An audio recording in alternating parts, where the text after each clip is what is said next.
What if the greatest scientist of the 20th century had one final truth, so powerful it was buried for decades? What if everything we thought we knew about death was wrong? This story begins not with a headline, but with a whisper. A whisper buried in the lost archives of a reclusive academic, once considered the closest confidant of the world's most brilliant mind. In the spring of 1954, just a year before his passing, a conversation took place.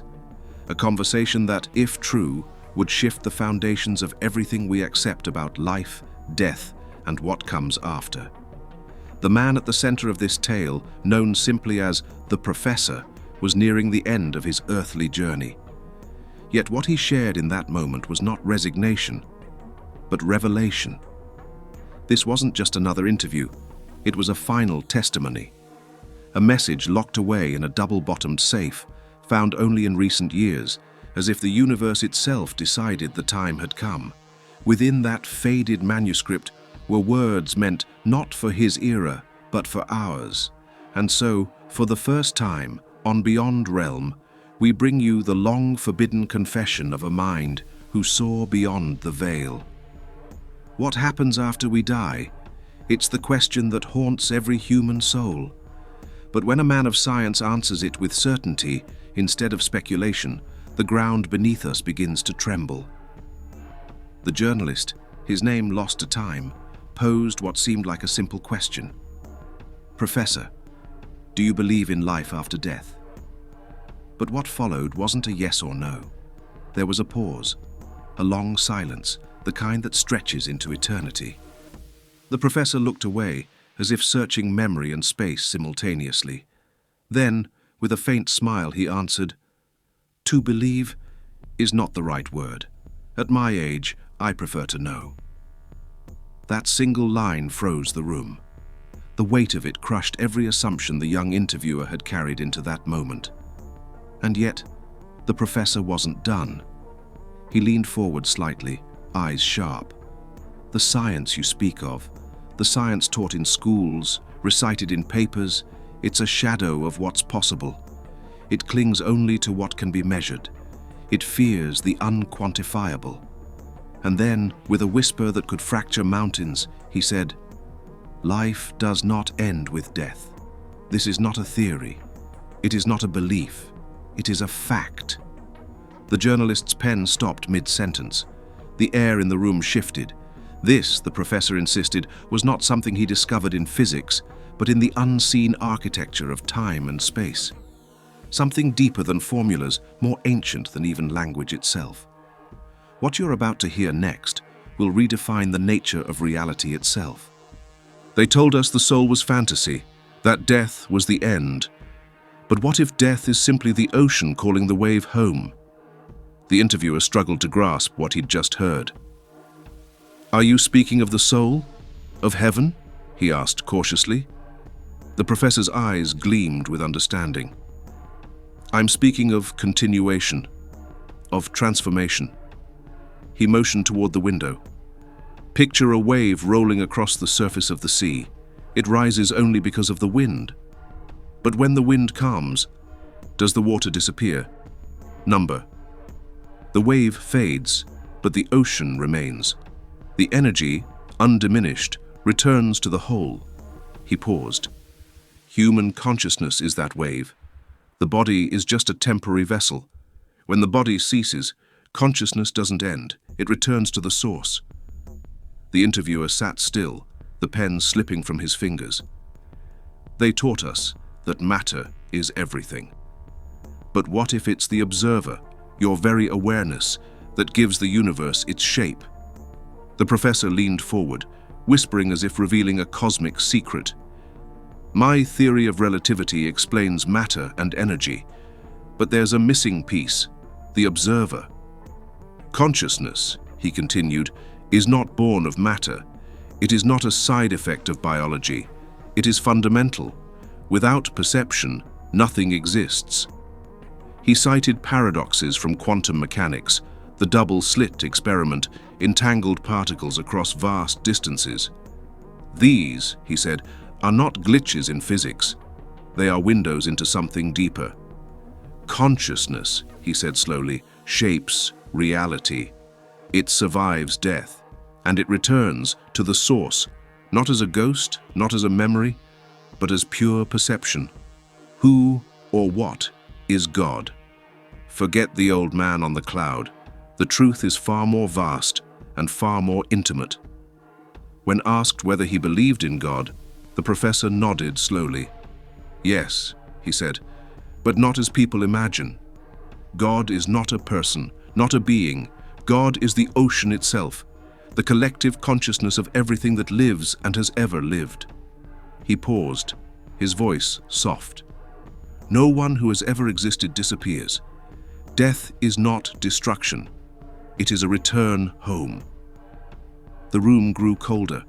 Outside, a dull wind moaned, as if the world itself was listening. The secret behind the silence. Why don't they tell us? Why don't the great minds share what they truly know?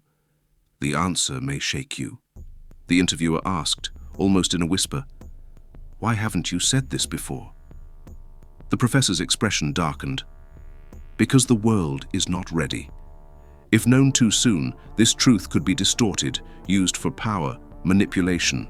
He explained, most scientists fear ridicule, religious leaders fear loss of control, politicians fear truth because it liberates.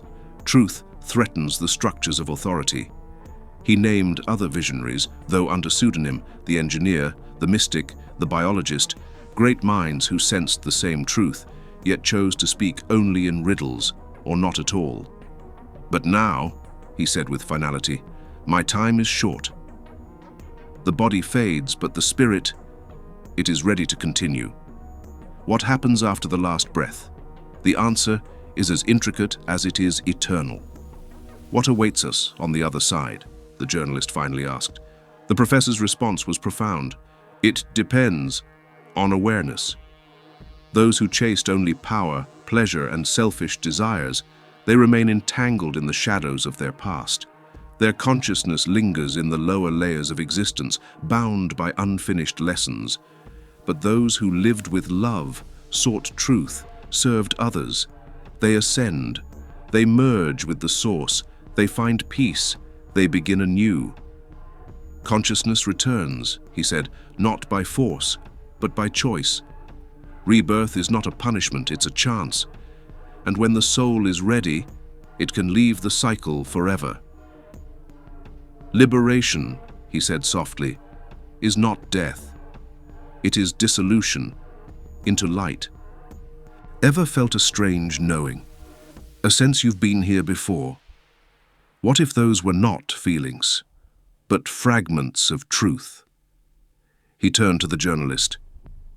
You've had déjà vu, premonitions, moments of sudden clarity? The journalist nodded. These are not tricks of the brain, the professor said. They are echoes, fragments of a greater field, one we are always connected to. He called it the universal memory, a living record of all thoughts, emotions, and events. In ancient terms, the Akasha. He whispered, nothing is ever truly lost. Pain isn't a punishment, it's a portal. The journalist looked down. But what of suffering? Why illness? Why loss? The professor's gaze grew heavy with wisdom. Suffering is the furnace of growth. It is the school through which consciousness matures. He likened it to a muscle growing stronger through resistance.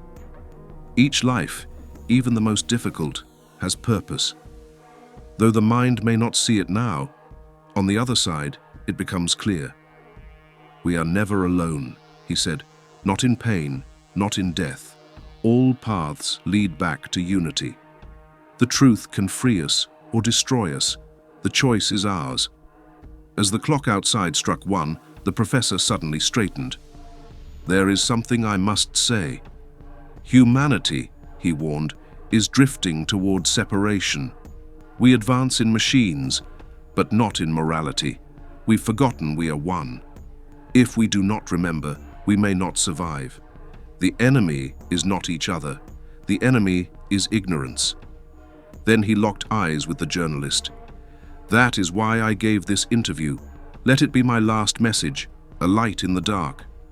We demand proof, but some truths are proven only by living them. Professor, the journalist whispered, can this be proven? Is there any evidence of life after death? The professor sighed. Not all truth fits inside a lab. But he offered clues, verified past life memories in children, clinical death experiences with accurate out-of-body details, quantum entanglement revealing non-local connection. In time, he said, we'll invent tools that detect consciousness after death. But even then, the real task isn't proving, it's transforming how we live. If every person knew their thoughts, deeds and words never vanish, but echo forever, how different would this world be? He leaned back. The question isn't what awaits us after death. It's how we live before it. When the body falls silent, the soul begins to sing. Just then, the professor's housekeeper gently entered. It's time to rest, she said. The professor nodded, but his gaze stayed fixed on the journalist. I am tired, but the spirit is ready. He stood with effort. Let them know, he said. I was not a mystic. I was a seeker of truth. Truth belongs to no religion, no science. It belongs to those who search. They shook hands, firm, human, eternal. Death, he said, voice nearly a whisper, is awakening for those ready to see. The journalist could not speak. He stepped outside into the chilly morning, his notebook now full, but his heart fuller still. Behind him, the door clicked shut. The professor turned to the window. Dawn light spilled across the sky. You know, he said softly, in youth, I thought the laws of the universe were everything. But now I know the greatest mystery is ourselves. And as the journalist walked beneath budding trees, one final thought echoed in his mind. It doesn't matter what awaits us later. What matters is what we do now.